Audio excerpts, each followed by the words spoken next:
নমস্কার, আপনারা দেখছেন হাই নিউজ, সঙ্গে রয়েছে আমি ঋতু। শুরু করছি নিউজ টুডে, আর শুরুতেই দেখে নেব আজকের হেডলাইন্স। শুক্রবার রাতে নেপালের নতুন প্রধানমন্ত্রী হিসেবে শপথ নিয়েছেন ৭৩ বছরের সুশীলা কার্কি। সরকার পতনের পর অগ্নিগর্ভ নেপালের হাল ধরেছেন তিনি। এরপরই তাকে শুভেচ্ছা জানালেন প্রধানমন্ত্রী নরেন্দ্র মোদী। দুর্গাপুজোর প্রাক্কালে কলকাতা সফরে আসছেন প্রধানমন্ত্রী নরেন্দ্র মোদী। ১৫ সেপ্টেম্বর ভারতীয় সেনার যৌথ কমান্ডার সম্মেলনের উদ্বোধন করতে বাংলায় আসছেন তিনি। এই জন্য ১৪ এবং ১৫ সেপ্টেম্বর যান চলাচলে বিধিনিষেধ নিয়ে বিবৃতি পুলিশ কমিশনার মনোজ বর্মার। দক্ষিণেশ্বর মেট্রো স্টেশনে খুনের ঘটনায় গ্রেপ্তার মূল অভিযুক্ত। খুনের পরই গা ঢাকা দেয় সে। যদিও শেষ রক্ষা হয়নি, মাত্র কয়েক ঘন্টার মধ্যে একাদশ শ্রেণীর পড়ুয়াকে হাওড়া স্টেশন থেকে গ্রেপ্তার করল পুলিশ। ছাত্রী মৃত্যুতে নড়েচড়ে বসল যাদবপুর বিশ্ববিদ্যালয়। ক্যাম্পাসে মাদকদ্রব্য নিয়ে প্রবেশে কড়া শাস্তির বিজ্ঞপ্তি কর্তৃপক্ষের। পাশাপাশি ক্যাম্পাসে প্রবেশের ক্ষেত্রে একাধিক গাইডলাইন প্রকাশ করল কর্তৃপক্ষ।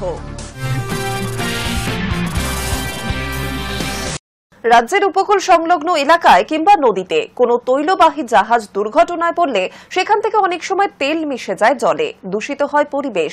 এবার থেকে এমন দুর্ঘটনায় দ্রুত ব্যবস্থা নেওয়া যায় তার জন্যই একটি পরিকল্পনা করছে রাজ্য সরকার, যার নাম oil spill disaster management plant. রাজ্যের উপকূল সংলগ্ন এলাকায় কিংবা নদীতে কোনো তৈলবাহী জাহাজ দুর্ঘটনায় পড়লে সেখান থেকে অনেক সময় তেল মিশে যায় জলে, দূষিত হয় পরিবেশ। এবার থেকে এমন দুর্ঘটনায় দ্রুত ব্যবস্থা নেওয়া যায় তার জন্য একটি পরিকল্পনা করল রাজ্য সরকার, যার নাম দেওয়া হয়েছে oil spill disaster management plant. শুক্রবার বিষয়টি নিয়ে বিভিন্ন দপ্তরের সচিব এবং উপকূল সুরক্ষা বাহিনী ও শ্যামাপ্রসাদ মুখার্জি বন্দরের আধিকারিকদের নিয়ে বৈঠক করলেন মুখ্য সচিব মনোজ পাল। বৈঠকে oil spill disaster management plant নিয়ে প্রাথমিক আলোচনা হয়েছে বলে সূত্রের খবর। এদিকে এদিনই অবৈধ বালি ও পাথর খাদান নিয়ে কড়া পদক্ষেপের নির্দেশ দিল নবান্ন। এই ধরনের খাদান থেকে বালি তোলা ও তার পরিবহন কোনোভাবেই বরদাস্ত করবে না প্রশাসন। শুক্রবার এ নিয়ে নবান্নের জেলা শাসকদের সঙ্গে বৈঠকে এই বার্তায় দেন মুখ্য সচিব মনোজ পাল। সূত্রের খবর, অবৈধ খাদান থেকে বালি ও পাথর তোলা রুখতে ইতিমধ্যে একাধিক ব্যবস্থা নিয়েছে নবান্ন। কিভাবে এই ধরনের প্রবণতা বন্ধ করা যায় তা সুস্পষ্ট গাইডলাইনও দেওয়া রয়েছে। তা পুরোপুরি মেনে চলতে জেলা শাসকদের নির্দেশ দেন মুখ্য সচিব। প্রয়োজনে কড়া আইনি পদক্ষেপ নিতে নির্দেশ দেওয়া হয়েছে জেলা শাসকদের। জেলা পুলিশকে সঙ্গে নিয়ে অবৈধ খাদান থেকে বালি ও পাথর পাচার রোখার উপর জোর দেন মুখ্য সচিব। এদিন বৈঠকে ভার্চুয়ালি হাজির থাকা জেলা শাসকদের সঙ্গে একাধিক বিষয় নিয়ে আলোচনা হয় তার। সেখানে উঠে আসে খাদানের প্রসঙ্গটি। বালি, ব্ল্যাকস্টোন উত্তোলনের বিষয়টি দেখার জন্য রয়েছে mining and minerals development corporation. প্রশাসনিক কর্তাদের মতে, অবৈধভাবে বালি তোলায় একদিকে যেমন পরিবেশের ক্ষতি হয়, তেমনি রাজ্য সরকারের বিপুল পরিমাণ রাজস্বের ক্ষতি হচ্ছে। তাই ফের এক দফা কড়া ব্যবস্থা নিতে নির্দেশ দেওয়া হল। Hi news network. চলতি মাসেই আসছেন জ্ঞানেশ ভারতী। অক্টোবরে বাংলায় এসআইআর। বিহারের পর এবার সারা দেশেই এসআইআর চালু করার পথে জাতীয় নির্বাচন কমিশন। ইতিমধ্যে কমিশনের তরফ থেকে স্পষ্ট নির্দেশ দেওয়া হয়েছে, আগামী ৩০ সেপ্টেম্বরের মধ্যে প্রস্তুতি শেষ করতে হবে সব রাজ্যকে। অক্টোবরে এ ব্যাপারে বিবৃতি জারি করা হতে পারে। রাজ্যে এসআইআর এর পরিস্থিতি খতিয়ে দেখতে চলতি মাসেই আসছেন deputy election commissioner Gyanesh Bharti. সূত্রের খবর, আগামী ১৭ সেপ্টেম্বর তার বাংলায় আসার সম্ভাবনা। রাজ্যের বিভিন্ন জেলা পরিদর্শন করতে পারেন তিনি। অনেকেই মনে করছেন তাতে অক্টোবর মাসেই বাংলায় এসআইআর প্রক্রিয়া শুরু হয়ে যাবে। এসআইআর এ নাগরিকত্বের পরিচয়পত্র হিসেবে স্বাস্থ্য সাথী কার্ডকেও গণ্য করার দাবি জানিয়েছিল রাজ্য। ইতিমধ্যে এই দাবি জানিয়ে নির্বাচন কমিশনকে চিঠি করেছিলেন মুখ্য সচিব মনোজ পান্ত। গত মঙ্গলবারই নির্বাচন কমিশনের কাছে এই চিঠি পৌঁছয়। তাতে মুখ্য সচিবের পক্ষ থেকে জানানো হয়েছে, ৩টি কার্ড অর্থাৎ স্বাস্থ্যসাথী, রেশন ও আধার কার্ডকেও নাগরিকত্বের প্রমাণের নথির তালিকায় যুক্ত করতে হবে। যদিও সেই আবেদন খারিজ করে দিয়েছে নির্বাচন কমিশন। বিহারের পর এবার সারা দেশেই এসআইআর চালু করার পথে জাতীয় নির্বাচন কমিশন। ইতিমধ্যেই কমিশনের তরফ থেকে স্পষ্ট নির্দেশ দেওয়া হয়েছে, আগামী ৩০ সেপ্টেম্বরের মধ্যেই প্রস্তুতি শেষ করতে হবে সমস্ত রাজ্যকে। অক্টোবরে এই ব্যাপারে বিজ্ঞপ্তি জারি করা হতে পারে। তারপরে শুরু হতে পারে ভোটার তালিকা সংশোধনের কাজ। তবে নির্দিষ্ট করে কোনো দিনক্ষণ এখনো জানায়নি নির্বাচন কমিশন। বুধবার সব রাজ্যের সিইওদের সঙ্গে বৈঠকে বসেন জাতীয় মুখ্য নির্বাচনী কমিশনার জ্ঞানেশ কুমার। এই বৈঠকে সমস্ত সিইওদের নির্দেশ দেওয়া হয়েছে বলে সূত্রের খবর। 5 রাজ্য পশ্চিমবঙ্গ, তামিলনাড়ু, অসম, কেরল ও পন্ডিচেরি আগামী বছরে ভোট রয়েছে। ফলে এই রাজ্যগুলিতে এসআইআর আগে চালু হওয়ার সম্ভাবনা রয়েছে প্রবল। Hi news network. সন্তানদের ভবিষ্যতের কথা ভেবে শান্তির পথে আসুন। মণিপুরে গিয়ে হিংসায় জড়ানো সব পক্ষকে অনুরোধ মোদির। মণিপুরের চূড়াচাঁদপুরের সভা থেকে মোদি বলেন, আমি সব সংগঠনের কাছে অনুরোধ করছি, আপনারা সন্তানদের ভবিষ্যতের কথা মাথায় রেখে শান্তির পথে আসুন। গত 28 মাস ধরে গোষ্ঠী হিংসায় দীর্ণ মণিপুরে গিয়ে শান্তির বার্তা দিলেন প্রধানমন্ত্রী নরেন্দ্র মোদি। সেখানকার সবকটি সংগঠনকে শান্তির পথে আসার অনুরোধ জানালেন। এও জানালেন যে সরকার মণিপুরের পাশে রয়েছে। গত 28 মাসে মণিপুরে যাননি প্রধানমন্ত্রী, তা নিয়ে প্রশ্ন তুলেছিল বিরোধী দলগুলি। শনিবার দুপুরে মিজোরাম থেকে বিমানে মণিপুরের রাজধানী ইম্ফলে পৌঁছন তিনি। সেখান থেকে হেলিকপ্টারে কুজিজো অধ্যুষিত চূড়াচাঁদপুর জেলায় যাওয়ার কথা ছিল তার, কিন্তু বৃষ্টির কারণে সড়ক পথে সেখানে পৌঁছননি। চূড়াচাঁদপুর শহরের কাংলা দুর্গের মাঠে সভা করেন প্রধানমন্ত্রী। 7,000 কোটি টাকার প্রকল্পের শিলান্যাসও করেন। জানান, মণিপুরের সড়ক এবং রেল যোগাযোগ আরও উন্নত করতে পদক্ষেপ করছে সরকার। ওই সভা থেকেই শান্তির ডাক দিয়েছেন প্রধানমন্ত্রী। তিনি বলেন, আমি সব সংগঠনের কাছে অনুরোধ করছি, আপনারা সন্তানদের ভবিষ্যতের কথা মাথায় রেখে শান্তির পথে আসুন। মণিপুরের উন্নতির জন্য ভারত সরকার কাজ করে চলেছে। চূড়াচাঁদপুরে পৌঁছেই গোষ্ঠী হিংসায় ঘরছাড়াদের সঙ্গে দেখা করেন প্রধানমন্ত্রী। প্রসঙ্গত 2023 সালে 3রা মে এই জেলা থেকেই অশান্তির আগুন ছড়িয়ে পড়েছিল মণিপুরে।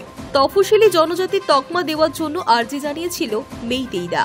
তার প্রতিবাদে নামে একটি আদিবাসী গোষ্ঠী।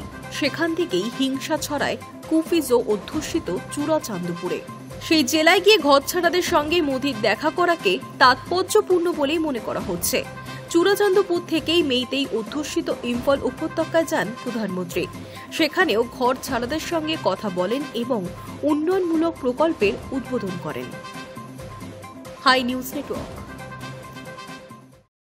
রেল মানচিত্রে জায়গা পেল মিজোরাম। শনিবার সকালে আইজল বিমানবন্দর থেকে ভৈরবী সাইরাং রেলপথের সূচনা করেন প্রধানমন্ত্রী নরেন্দ্র মোদী। একই সঙ্গে বিরোধীদের তোপ দেখে তিনি বলেন, যেখানে ভোট সেখানেই নজর বিরোধীদের, অন্যথায় কোনো কিছুরই গুরুত্ব নেই তাদের কাছে।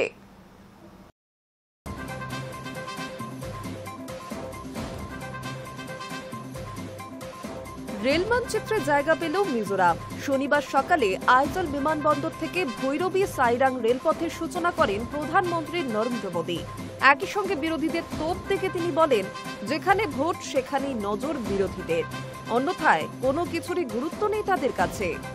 শনিবার সকালে আইজল সরাসরি জুড়ে গেল ভারতের অন্যান্য অংশে। বর্ষণমুখর শনিবারের সকালে আইজল বিমানবন্দর হেলিকপ্টারে অনুষ্ঠানস্থলে যেতে পারেননি প্রধানমন্ত্রী। তাই আইজল বিমানবন্দর থেকে এই রেলপথের উদ্বোধন করলেন নরেন্দ্র মোদী। যদিও উদ্বোধনের মঞ্চ থেকেও নির্বাচনের কথা ভুলে যাননি তিনি। সরাসরি বিরোধীদের আক্রমণ করে মোদী বলেন, বহু বছর ধরে আমাদের দেশের কিছু রাজনৈতিক দল শুধুমাত্র ভোট ব্যাংকের রাজনীতি করেছে। তারা সেই সব জায়গাতেই রাজনীতি করেছে যেখানে তাদের ভোট এবং আসন বেশি ছিল। এই বিরূপ মনোভাবের কারণে মিজোরাম সহ সম্পূর্ণ উত্তর পূর্ব ভারতকে ভুগতে হয়েছে। বিজেপি এই নীতিতে বিশ্বাসী নয়, তা প্রমাণ করতে মোদী বলেন, আমরা আলাদা পন্থায় বিশ্বাসী। যারা আগে অবহেলিত ছিল তারাই এখন সামনের সারিতে রয়েছে। যাদেরকে আগে দূরে সরিয়ে রাখা হয়েছিল তারাই এখন মূলধারায় যুক্ত হয়েছে। অন্যদিকে প্রধানমন্ত্রীর উত্তর পূর্ব সফরকে কটাক্ষ করে মুখ খুলেছেন কংগ্রেস নেত্রী প্রিয়াঙ্কা গান্ধী। তিনি বলেন, আমি খুশি তিনি 2 বছর পরে অবশেষে মণিপুরে যাওয়ার সিদ্ধান্ত নিয়েছেন। আরও আগেই সেখানে যাওয়া উচিত ছিল তার। এটা খুবই দুর্ভাগ্যজনক তিনি এতদিন ধরে মণিপুরের সংঘর্ষ এবং এত মানুষের হত্যার সুযোগ দিয়েছেন। ভারতের প্রধানমন্ত্রীদের এমন ইতিহাস নেই। যে দলেরই হন তিনি, মানুষের দুঃখে সেখানে পৌঁছানোর কথা তার। স্বাধীনতার পর থেকে তাই হয়েছে। শনিবার আইজল থেকে দিল্লিকে যুক্ত করে রাজ্যের প্রথম রাজধানী এক্সপ্রেস চালু হয়েছে। নাম সাংরাই দিল্লির রাজধানী এক্সপ্রেস। অন্যদিকে ভৈরবে সাংরাই রেল প্রজেক্টের জন্য খরচ হয়েছে ৮,০৭০ কোটি টাকা। এই রেলপথে রয়েছে ৪৫টি সুড়ঙ্গ এবং ১৪২টি সেতু। জানা গিয়েছে সাইরাংয়ের কাছে ১৪৪ নম্বর সেতুটি ১১৪ মিটার উঁচু। এটি কুতুব মিনারের থেকেও উঁচু বলে জানা গিয়েছে। Hi news network.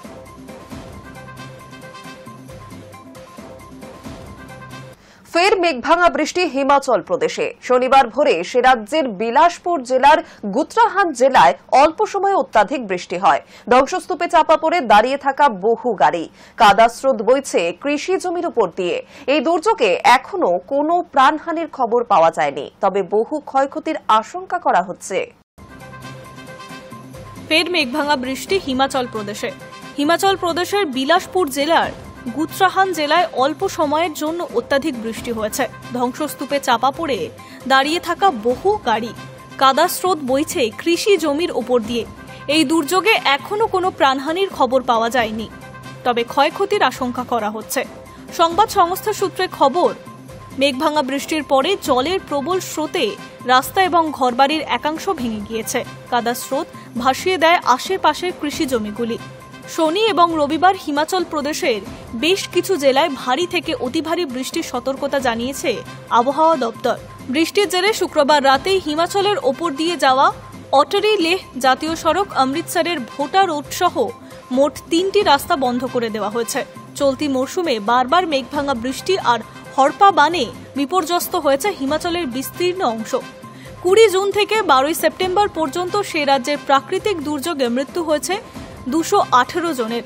আবহাওয়া দপ্তর জানিয়েছে, চলতি বছরে বর্ষায় হিমাচলে স্বাভাবিকের তুলনায় 43% বেশি বৃষ্টি হয়েছে। 4,465 কোটি টাকার ক্ষতি হয়েছে উত্তরাখণ্ড সরকারের। Hi news network. নিয়ে নিচ্ছে একটা ছোট বিরতি, ফিরে আসছি বিরতির পর।